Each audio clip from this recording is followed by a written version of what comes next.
Welcome back to the Rick One Ball podcast, and this is a Lakers versus Warriors reaction. I wanted to get into this whole week that this whole week that the NBA got going on, rivalry week, rivalry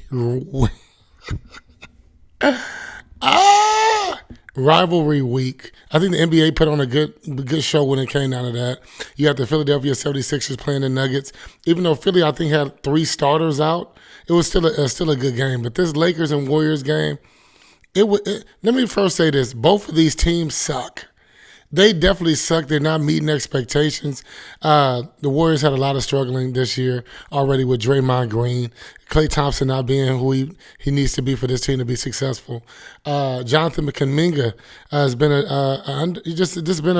low point for the whole organization. He hasn't been getting the time that he feels like he deserves, and all in all, the franchise has struggled. You got a lot of people saying that Steph Curry is just, he needs more help, you know what I mean, everything like that. But I just feel like the Warriors as a whole has not performed up to expectation.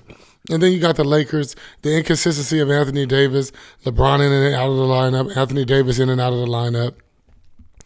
You just got both teams struggling. So realistically, both of these teams suck. Lakers came into this game 23-23. I think the Warriors was 19-24 or something like that. Just both teams suck. And for this game to go down to overtime, I just felt like it was ironic. I really did. Steph Curry definitely. Oh my God, 46 points, couldn't be stopped at times. I feel like, with Steph Curry, I think it's adorable. I really do. I think that he impacts winning. He does impact winning, but I don't feel like enough credit is given to the whole team.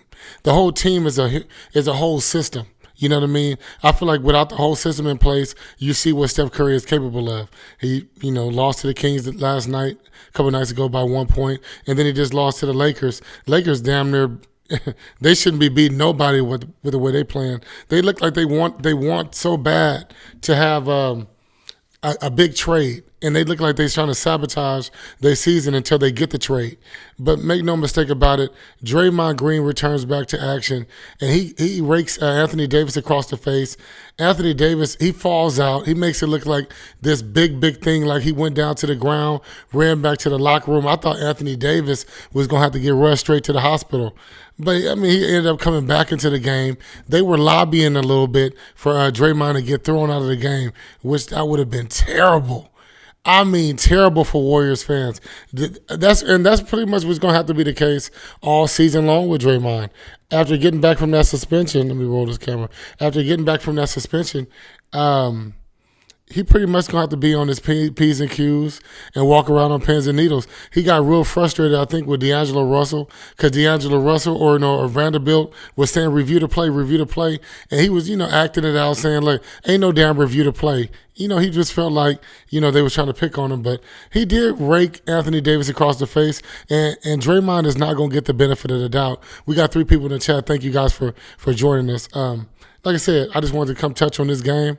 LeBron James, he had an efficient, I think, 36 points tonight. Let me see what LeBron gave us. LeBron gave us 36 points tonight, and it was efficient. It was 14-25, 6 for 6 from the free throw line, which came in the clutch. One thing LeBron always gets criticized about is not wanting to go to the line in the clutch moments. Now, he's never came out and said this, but you got the likes of like Skip Bayless and other, TV personalities that come out and say LeBron is terrified of the free throw line. I don't believe he's terrified of the free throw line. I just believe he's so hell-bent on making the right basketball play. And I think that plagues him, and it makes him, in the court of public opinion, looks like he's scared to go to the free throw line. But what a way to go to the free throw line and win the game. Hit both free throws, both of them were true. But before that point, Steph Curry did his thing by forcing overtime, and you got to find a way to keep a body on Steph. He's elusive. At times tonight they had Anthony Davis switching on him. That can't happen.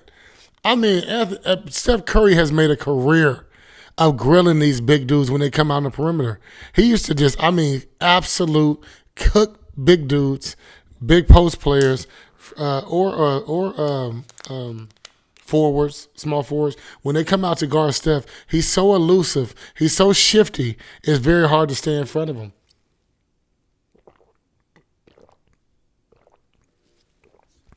So it's absolutely crazy. But I mean, like I said, what a performance from LeBron James. I feel like with the 14 to 26, he picked his spots. Even though the one thing that the Warriors do, they come out and they jump on you in the third quarter. And you know that this is textbook Golden State Warriors. They can be playing sucky in the first quarter, first half even. That third quarter, they're coming for the gusto.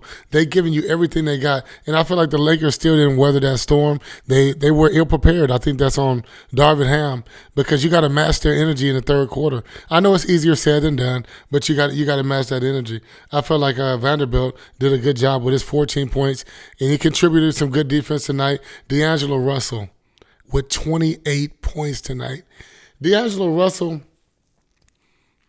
I say this last past 8 games, ever since he thought he was going to get traded, he's been a different D'Angelo Russell. And it'd been nice if he could have showed up throughout the games before this 8-game stretch. Because he's been playing like completely inconsistent before this 8 games. But, I mean, he's delivered the goods these last past 8 games. 28 points. And then he had a stretch in the third quarter, I think, where he had like 2-3 straight turnovers, looked like a terrible trash player. And then he comes down and hit a transition 3-pointer to put the Lakers up 2. I mean, bro, he shot it with confidence. He shot it with confidence, and I just think it's something to be said about that. I think that it's beyond the players that you have. You have to play to your abilities. You have to play confidently to win a basketball game, and I think that the Lakers did that tonight, even though they won by 1. I don't know. This is something they should build off, even though the Warriors just lost to the Kings by 1. I think they're still a good team. I'll be shocked if the Warriors don't win go to the playoffs. Warriors should go to the playoffs for sure.